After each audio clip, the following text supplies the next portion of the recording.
They say power never changes people, it only reveals them. Today, we dive in Tanzania with an up-to-date story that sparkled the country's stability. On October 4, 2025, a Tanzanian soldier looked straight into his camera and broke the silence. His name, Captain Charles Tesha. In his trembling voice, he accused his own government of betrayal, of abduction, disappearances, and corruption. This video becomes viral on social media. Opposition groups and activists reshaped it, interpreting it as a rare signal of dissent from someone in uniform. He asked a question million Tanzanians were whispering: what has become of our country? But to understand why this man risked everything that day, we have to go back to the origin of the things that made Rwanda's destiny change. Before arriving there, you can download our app Kunta or scan the QR code to know more about our stories, our heroes, and Africans who marked the world positively or negatively. March 17, 2021, President Magufuli was declared dead. Government officials repeatedly denied his illness, yet rumors of treatment abroad, serious illness or COVID-19 infection persisted. Magufuli, the bulldozer, had ruled Tanzania with iron certainty. He built roads, fought corruption, and made poor feel seen. But he also silenced dissent, jailed critics, and denied the pandemic itself. To his supporters, he was a patriot. To his opponent, a tyrant. Tanzanian President John Magufuli has died from a heart condition. He was 61 years old. The vice president's statement followed days of uncertainty over Magufuli's health and whereabouts, with speculation swirling that he had contracted a COVID-19 infection and been flown out of the country.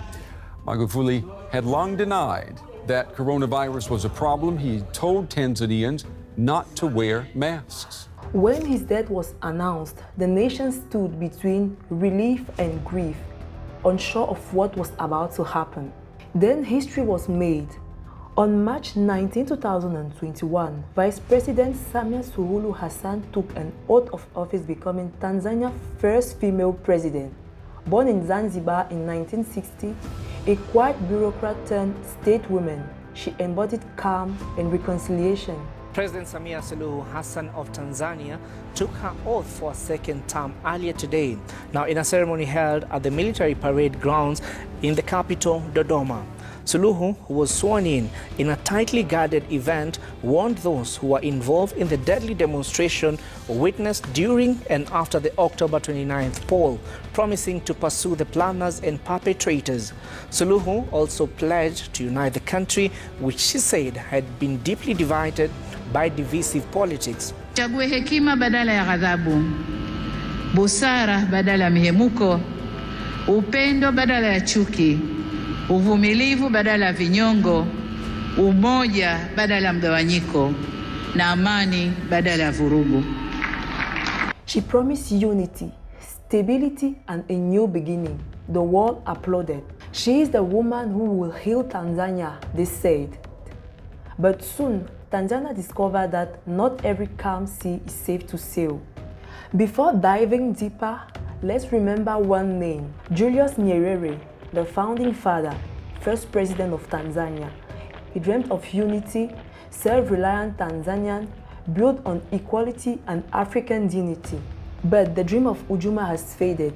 Many say it survived only in speeches, not in the streets. From 2022 to 2024, Sama's leadership took shape and the notes followed. Let lay it bare, her promises versus her practices. She promised freedom of press, yet journalists were still harassed. She vowed political tolerance, yet opposition rallies were banned. She spoke of economic reforms, but scandal like the Richmond energy deal resurfaced. She promised unity, and the nation became more popularized than ever. Many began to ask, was this the new dawn or the same night in a different moon? Do you want proof?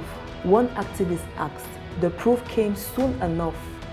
On August 11, 2024, police arrested over 500,000 opposition members, among them Tundu Lissu, the principal opposition leader, Freeman Bowe, and other supporters who tend to defend our cause of the nation.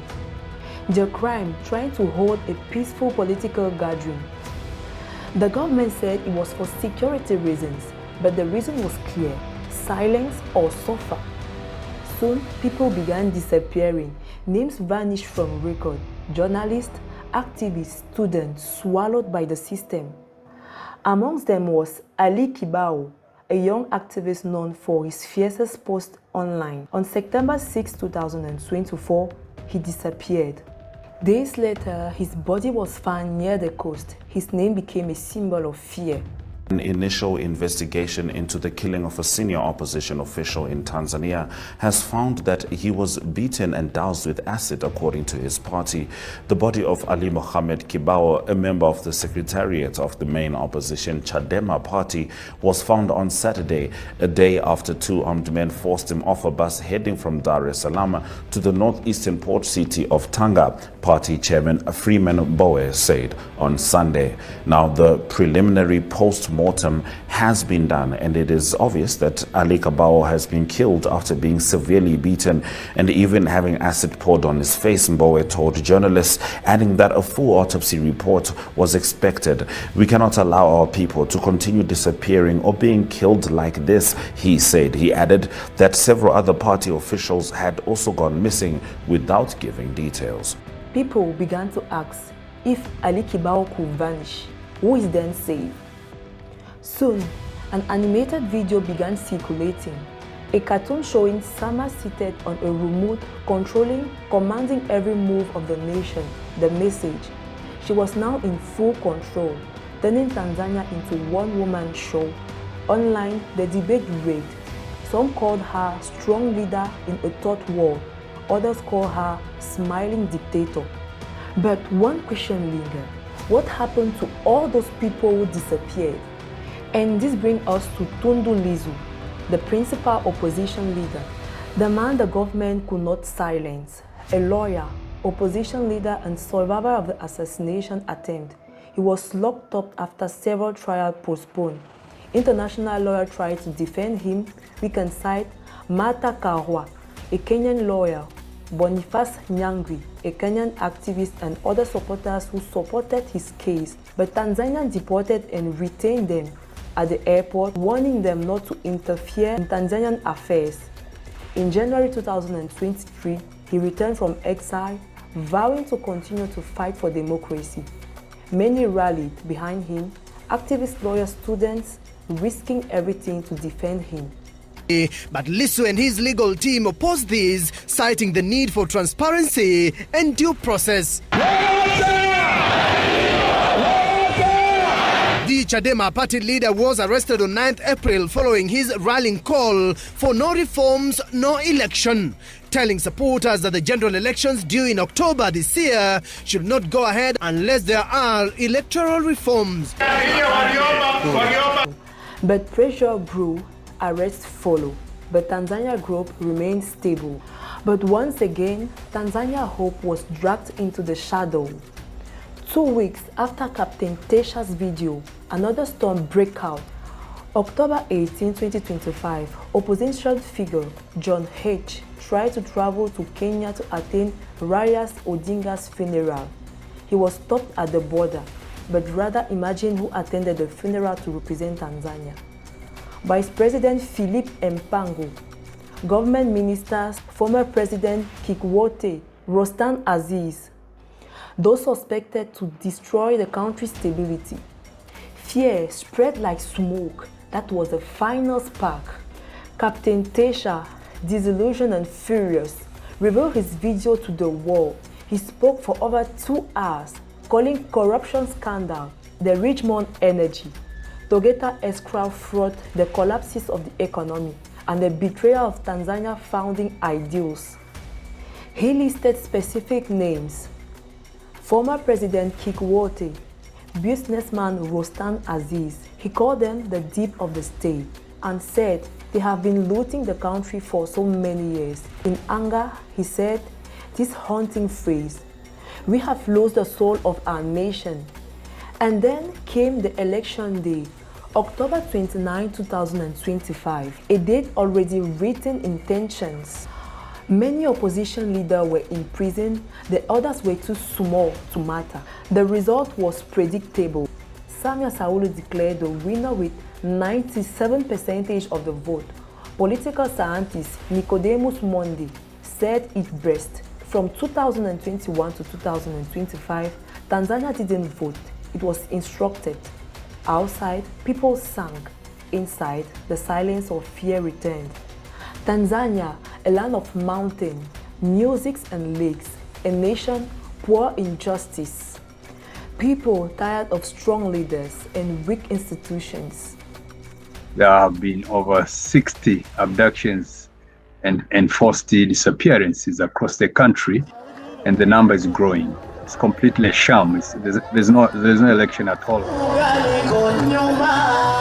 President Samia's CCM party has ruled Tanzania for nearly half a century.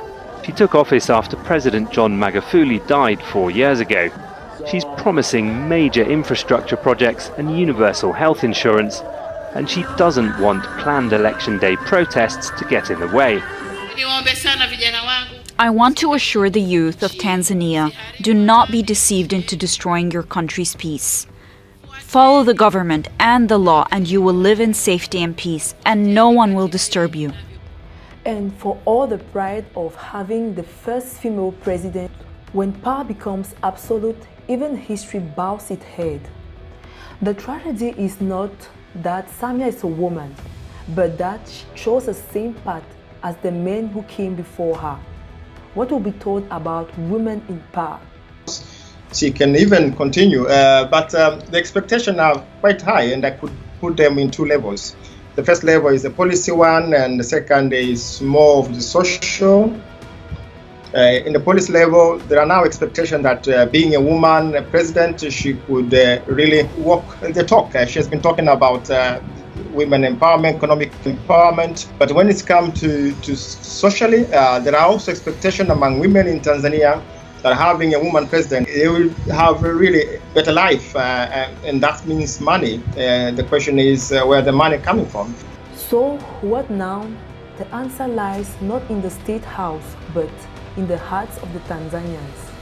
Speak, question, demand. Because democracy dies when people begin whispering. Leadership is like the sun. When it burns too long, it scorches, as said an old Swahilian proverb. But Tanzania needs a leadership that will bring light instead of fire.